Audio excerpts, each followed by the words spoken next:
സുരേഷ് ഗോപി വളരെ കഴിഞ്ഞ 10 വർഷമായി ആ കോൺസ്റ്റിറ്റ്യുവൻസി കേന്ദ്രീകരിച്ച് വർക്ക് ചെയ്തു. ജീവകാരുണ്യപരമായ പ്രവർത്തനങ്ങളിലൂടെയും മതപരമായിട്ടുള്ള പല ചടങ്ങുകളിലൂടെ ഒരു സ്ഥാനാർത്ഥി എന്ന നിലയിലുള്ള നല്ല ഹോം പ്രിപ്പറേഷൻസ് നടത്തിക്കൊണ്ടാണ് അദ്ദേഹം മുന്നോട്ട് പോകുന്നത്. താരപരിവേഷത്തിൻ്റെതായ സ്വാധീനമുണ്ട്. പിന്നെ BJP വിരുദ്ധ വോട്ടുകൾ നിങ്ങൾ പരിശോധിച്ചാൽ ഇപ്പോൾ കെ മുരളീധരൻ 3ാം സ്ഥാനം പോയി എന്ന് പറഞ്ഞാലും 9,000 വോട്ടിൻ്റെ വ്യത്യാസമേ ഉള്ളൂ. സുനിൽകുമാറും കെ മുരളീധരനും തമ്മിൽ 9,000 വോട്ടിൻ്റെ വ്യത്യാസം മാത്രമേ ഉള്ളൂ. അപ്പോൾ BJP വിരുദ്ധ വോട്ട് ഏതാണ്ട് തുല്യമായി 2ആയി വീതിച്ചതിൻ്റെ കൂടി ആനുകൂല്യം സുരേഷ് ഗോപിക്ക് കിട്ടിയിട്ടുണ്ട്. അപ്പോൾ അത് BJPയുടെ വളർച്ച എന്ന് ചോദിച്ചാൽ അക്കൗണ്ട് ഓപ്പൺ ചെയ്യുമ്പോൾ സ്വാഭാവികമായിട്ടും അവർക്ക് ഒരു സീറ്റ് കിട്ടിയെന്ന് പറയുന്നത് തീർച്ചയായിട്ടും അവരെ സംബന്ധിച്ചിടത്തോളം ഒരു വലിയ അംഗീകാരം തന്നെയാണ്. പക്ഷേ അതൊരു ശാശ്വതമായ വളർച്ചയായി വിലയിരുത്താൻ കഴിയില്ല എന്നാണ് ഞാൻ സൂചിപ്പിച്ചത്. അതിൻ്റെ ഇപ്പോൾ കൈവരിച്ച നേട്ടത്തെ വില കുറച്ച് കാണുകയില്ല, ഒരു ശാശ്വതമായ നേട്ടമായി. കാരണം ഈ പല ഘടകങ്ങളുണ്ട്. സുരേഷ് ഗോപി എന്നാൽ എന്തുകൊണ്ടാണ് രാജീവ് ചന്ദ്രശേഖർ ഇതിനേക്കാൾ എൻ്റെ അഭിപ്രായത്തിൽ BJPക്ക് കുറേ കൂടി സംഘടനാപരമായ സ്വാധീനവും ബഹുജനാടിത്തറയും ഒരു കോർപ്പറേഷനിൽ തന്നെ 46 സീറ്റ് വാങ്ങി തിരുവനന്തപുരത്ത് എന്തുകൊണ്ട് ജയിക്കാൻ കഴിയുന്നില്ല? അപ്പോൾ സുരേഷ് ഗോപി ഇപ്പോൾ തന്നെ നമുക്കറിയാം, പ്രധാനമന്ത്രി തന്നെ 3 പ്രാവശ്യം തൃശ്ശൂർ വന്നു. അദ്ദേഹത്തിൻ്റെ അതൊക്കെ ഒരു ഇലക്ഷൻ ക്യാമ്പയിൻ്റെ ഭാഗമായിട്ട് വളരെ ഡെലിബറേറ്റായിട്ട് ഇൻറ്റൻസീവായി പ്രധാനമന്ത്രി അടക്കം നേരിട്ട് വന്ന് നടത്തിയ പ്രവർത്തനങ്ങളുടെയൊക്കെ ഇമ്പാക്റ്റ് തീർച്ചയായിട്ടും ഉണ്ടായിട്ടുണ്ട്. പിന്നെ ഞങ്ങളിപ്പോൾ സംശയിക്കുന്ന ഒരു ഗൗരവതരമായ പ്രശ്നം 2 കാര്യങ്ങൾ. അവിടെയാണ് CPM ഈ തെരഞ്ഞെടുപ്പിൽ എന്തോ നീക്കുപോക്ക് BJPയുമായി ഉണ്ടാക്കിയിട്ടുണ്ട്. അക്കൗണ്ട് ഓപ്പൺ ചെയ്യാനുള്ള പശ്ചാത്തല സൗകര്യം ഒരുക്കുന്നതിൽ CPMൻ്റെയും മുഖ്യമന്ത്രിയുടെയും സഹായം ഉണ്ടായിട്ടുണ്ടോ എന്ന് ന്യായമായ സംശയം വരുന്ന അവിടെയാണ്. ഒന്ന്, തൃശ്ശൂർ പൂരം നടത്തുന്നതിനാവശ്യമായിട്ടുള്ള ഗ്രൗണ്ടിൻ്റെ വാടക നിശ്ചയിച്ചുകൊണ്ട് എത്രയോ മടങ്ങ് വർദ്ധിപ്പിച്ചുകൊണ്ടുള്ള ഒരു തീരുമാനം തെരഞ്ഞെടുപ്പിനോടനുബന്ധിച്ചുണ്ടാകുക. അതവസാനം CPI നേതൃത്വം റവന്യൂ മന്ത്രി രാജൻ ഉൾപ്പെടെയുള്ളവർ, കാരണം റവന്യൂവിൻ്റെ പരിധിയിൽ വരുന്നതായതുകൊണ്ട് ഇടപെട്ട ആ പ്രശ്നം അപ്പോൾ തന്നെ വലിയ ആക്ഷേപമായി. അതെല്ലാം കഴിഞ്ഞു, അത് പരിഹരിച്ചു വരുന്നത്.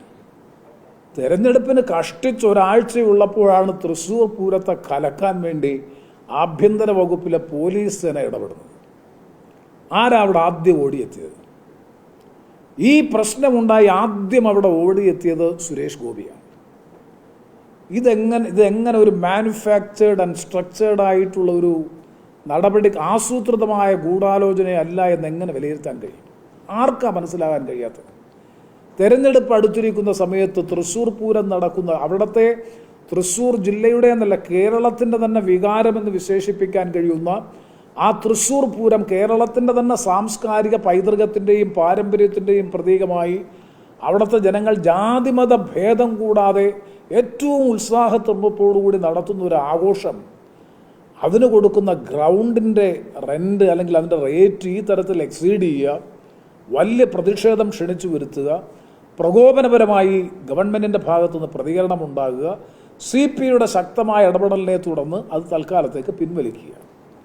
അത് കഴിഞ്ഞ് പൂരം, ഒരു ഉദ്യോഗസ്ഥൻ്റെ നേതൃത്വത്തിൽ പൂരം എങ്ങനെയൊക്കെ വഷളാക്കാമോ എന്തൊരു വാർത്തയായിരുന്നു.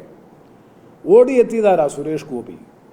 ഇതാണ് ഞാൻ നേരത്തെ സൂചിപ്പിച്ചത്. ബോധപൂർവമായി BJPക്ക് അക്കൗണ്ട് തുറക്കാൻ ഉള്ള പശ്ചാത്തല സൗകര്യം ഒരുക്കുന്നതിൽ ഇടതു ജനാധിപത്യ മുന്നണി ഗവൺമെൻറ് നിസ്തുലമായ പങ്കുവഹിച്ചിട്ടുണ്ട് എന്ന കാര്യത്തിൽ ഒരു സംശയവും വേണ്ട. ആ തൃശ്ശൂർ പൂരവുമായി ബന്ധപ്പെട്ടുണ്ടായ ഈ 2 വിഷയങ്ങളുടെയും ഗുണഭോക്താവാരാ? ഒരിക്കലും UDF ആകില്ല. കാരണം ഇതുമായി ബന്ധപ്പെട്ടുകൊണ്ട് നിറഞ്ഞു നിൽക്കുന്ന ഒരാളെന്ന നിലയിൽ അതാണ് അദ്ദേഹം മുന്നോട്ട് വെച്ച രാഷ്ട്രീയം തന്നെ. അതാണല്ലോ ഹൈന്ദവ സമൂഹത്തിനും അവരുടെ ആരാധനാനുഷ്ഠാനങ്ങൾക്കും സ്ഥാപനങ്ങൾക്കും എതിരായിട്ടുള്ള വിവേചനം എന്ന നിലയിൽ ക്യാമ്പയിൻ നടത്തിക്കൊണ്ടിരിക്കുന്ന ഒരു സ്ഥലത്ത് ഈ 2 ഇൻസ്റ്റൻസസ് തുടർച്ചയായിട്ടുണ്ടാകുക എന്ന് പറഞ്ഞാൽ അത് യാദൃച്ഛികമായി ഉണ്ടായതല്ല, ഡെലിബറേറ്റായി തന്നെ ചെയ്തതാണ് എന്ന് ഞങ്ങൾ ന്യായമായും സംശയിക്കുന്നു. കൂടുതൽ വിവരങ്ങൾ നമുക്ക് വോട്ടിങ്ങിൻ്റെയൊക്കെ വിശദാംശങ്ങൾ കിട്ടിയതിന് ശേഷം ചർച്ച ചെയ്യാം.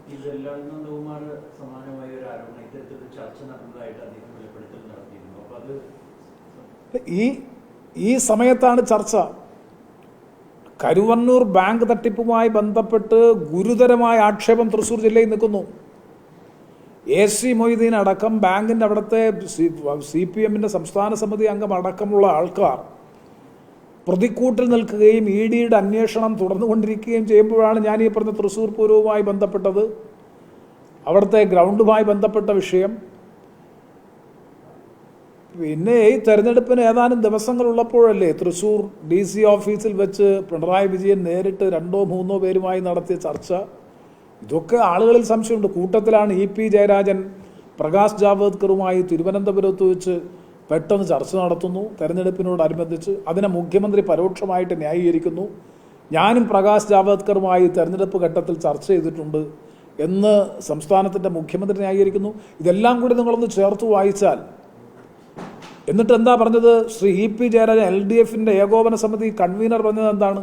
ഏറ്റവും മികവുറ്റ സ്ഥാനാർത്ഥികളെയാണ് BJP നിർത്തിയിട്ടുള്ളതെന്നൊക്കെ പറഞ്ഞതെല്ലാം കൂടി ചേർത്ത് വായിച്ചാൽ BJPയുടെ അക്കൗണ്ട് ഇപ്രാവശ്യം ഓപ്പൺ ചെയ്തില്ലെങ്കിൽ തങ്ങൾക്ക് എന്തോ ബുദ്ധിമുട്ടുണ്ടാകുമെന്ന നിലയിലേക്ക് കേരളത്തിൻ്റെ രാഷ്ട്രീയത്തെ കൊണ്ടുചെന്നോ എന്ന് ന്യായമായും സംശയിക്കേണ്ടിയിരിക്കുന്നു.